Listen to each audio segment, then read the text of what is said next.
Assalomu alaykum obunachilar. Sog'mi-salomatmisizlar? Bugungi videorolikimiz xudo qalasa shapkalar narx-navosi bo'ladi. Ko'rib tomosha qilib, narx-navosini bilib olasizlar. Hozir bahor sezonida hammaga shapka kerak. Bahorda hamma shapka kiyadi. Shuni hozir ko'rib, bilib, bahosini bilib olaverasizlar. Narx-navosi bilan donishamiz. Ko'rib tomosha qilib boraverasizlar. Assalomu alaykum usta. Xishimiz salomat etmisiz? Bu shapka narxlari bahası bilan tanıştırasız endi. Şuna 45 ming so'm. 45. 50 mingdan kelishib beramiz. 50 ming. Qaytim bor. Tepadagilar. Tepadagilar 50 mingdan. Zinni ular. Aha. Bidagilar 25 ming so'mdan. 25'ten mi? Ben de kaç olsam? 25'dan. Bula 60'dan. 60'tan mı? Tepadagilar 45 ming, 40 ming. 45 ming her xil razmerde. Obunachilar.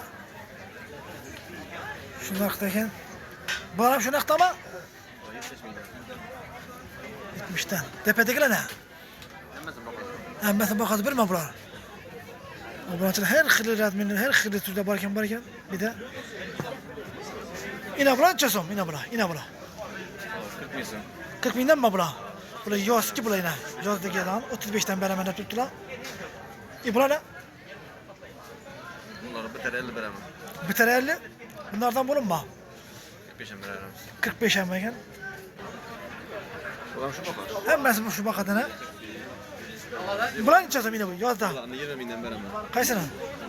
20 mingdan ekan obunachilar. 20 ming so'm, mana 20 ming so'm 20 ming setkali. so'm, setkali yozdagi mega bo'ladigan.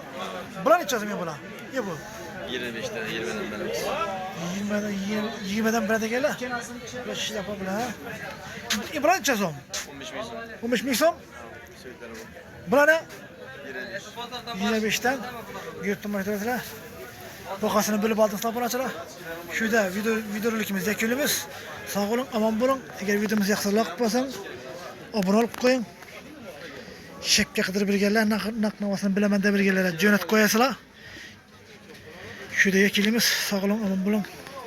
Xo'sh.